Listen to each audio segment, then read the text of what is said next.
ಪ್ರಮಾಣ ವಚನದ ವೇಳೆ ಕಾಂಗ್ರೆಸ್ ನಾಯಕನ ಎಡವಟ್ಟು. ಕಾಂಗ್ರೆಸ್ ನಾಯಕನಿಗೆ ತಿದ್ದಿ ಬುದ್ಧಿ ಹೇಳಿದ್ದಾರೆ ಗವರ್ನರ್. ಎಲ್ಲಿದು? ನಮ್ಮ ರಾಜ್ಯದಲ್ಲ,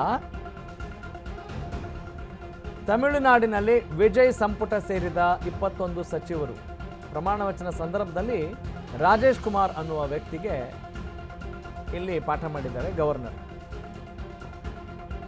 ಮಾತುಗಳನ್ನು ಸರಿಪಡಿಸಿ ತಿದ್ದಿ ಬುದ್ಧಿ ಹೇಳಿದ್ದಾರೆ ರಾಜ್ಯಪಾಲರು. ಕೊಟ್ಟ ಲಿಖಿತ ಪ್ರಮಾಣ ಪತ್ರವನ್ನು ಕಾಂಗ್ರೆಸ್ ನಾಯಕ ಓದಲಿಕ್ಕೆ ಆಗಿಲ್ಲ. ಪ್ರಮಾಣ ವಚನ ಸ್ವೀಕರಿಸುವಾಗ ಮಾಜಿ ಸಿಎಂ ಕಾಮರಾಜ್, ರಾಹುಲ್ ಗಾಂಧಿ, ರಾಜೀವ್ ಗಾಂಧಿಯನ್ನ ಹೊಗಳಿದ್ದಾರೆ ರಾಜೇಶ್ ಅನ್ನುವ ವ್ಯಕ್ತಿ.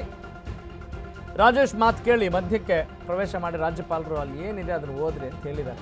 ಇದು ಪ್ರಮಾಣ ವಚನ ಸ್ವೀಕಾರ ಸಮಾರಂಭ. ನಿಮಗೆ ನೀಡಿದ ಲಿಖಿತ ಪ್ರಮಾಣ ವಚನವನ್ನು ಮಾತ್ರವೇ ಓದಿ, ಎಕ್ಸ್ಟ್ರಾ ಎಲ್ಲ ಸೇರ್ಸಕ್ಕೆ ಹೋಗಬೇಡಿ ಅಂತ ಹೇಳಿದ್ದಾರೆ. ರಾಜೇಶ್ಗೆ ಲಿಖಿತ ಪ್ರಮಾಣ ಪತ್ರ ತೋರಿಸಿ ಅಧಿಕಾರಿಗಳು ತೋರಿಸ್ತಾರೆ. ಹೊಗಳೋದು ಬಿಟ್ಟು ಪ್ರಮಾಣ ವಚನವನ್ನು ಸ್ವೀಕರಿಸಿ ಅಂತ ಹೇಳಿದಾಗ ರಾಜೇಶ್ ಅವರು ಸ್ವೀಕರಿಸಿದ್ದಾರೆ. ರಾಜೇಶ್ ರೀತಿಯಲ್ಲೇ ಸಿಎಂ ವಿಜಯ್ ಕೂಡ ಮುಜುಗರಕ್ಕೀಡಾಗಿದ್ದರು. ಈ ಮುಂಚೆ ಸಿನಿಮಾ ಸ್ಟೈಲಲ್ಲಿ ಪ್ರಮಾಣ ವಚನ ಸ್ವೀಕರಿಸುವ ಒಂದು ಪ್ರಯತ್ನ ಮಾಡಿದರು. ನಿಯಮ ಪಾಲಿಸಿ ಲಿಖಿತ ಪ್ರಮಾಣ ವಚನ ಓದಿ ಅಂತ ರಾಜ್ಯಪಾಲರು ಹೇಳಿದ್ದನ್ನು ನಾವು ಈ ಸಂದರ್ಭದಲ್ಲಿ ಸ್ಮರಿಸಬಹುದು.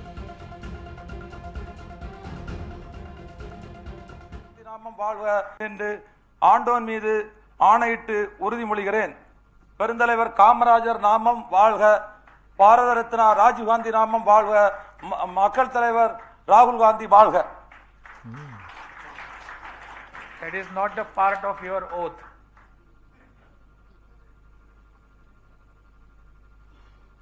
என்று ஆண்டோன் மீது ஆணையிட்டு உறுதிமொழிகிறேன். பெருந்தலைவர் காமராஜர் நாமம் வாழ்க, பாரத ரத்னா ராஜீவ்காந்தி நாமம் வாழ்க, மக்கள் தலைவர் ராகுல் காந்தி வாழ்க.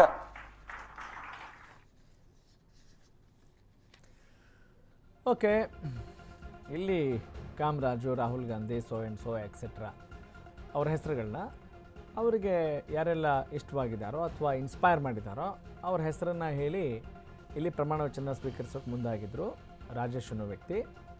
ಆಗ ಇದೆಲ್ಲ ಬೇಡ, ಲಿಖಿತವಾಗಿ ಏನಿದೆ, ಏನು ಬರೆದಿದೆ ಅದನ್ನು ಓದಿ ಪ್ರಮಾಣ ವಚನ ಸಿಂಪಲಾಗಿ ಸ್ವೀಕರಿಸ್ರಿ ಅಂತ ಹೇಳ್ದಂಗಿದೆ. ಅಂದರೆ ಏನು ತಪ್ಪಾಗುತ್ತೆ ಅಂತ ನೋಡೋದಾದರೆ, ಬರೀ ಭಾವನಾತ್ಮಕವಾಗೇ ನಾವು ಅವ್ರ ಹೀರೋ ಇವ್ರ ಮೇಲೆ ಅಂತ ಅನ್ನೋದಕ್ಕಿಂತ ಹೆಚ್ಚಾಗಿ ನಿಮ್ಮ ಕೆಲಸದ ಮೇಲೆ ಗಮನ ಕೊಡಿ, ಸ್ವಲ್ಪ ಪ್ರೆಸೆಂಟಲ್ಲಿರಿ ಅಂತ ಅನ್ನುವ ಒಂದು ಸಾರಾಂಶವನ್ನು, ಆ ಒಂದು ಟೇಕ್ ಅವೇ ಲೆಸನ್ನು ನಾವು ಅದರಿಂದ ಪಡಿಬಹುದು ಅಂತ ಹೇಳ್ತಾ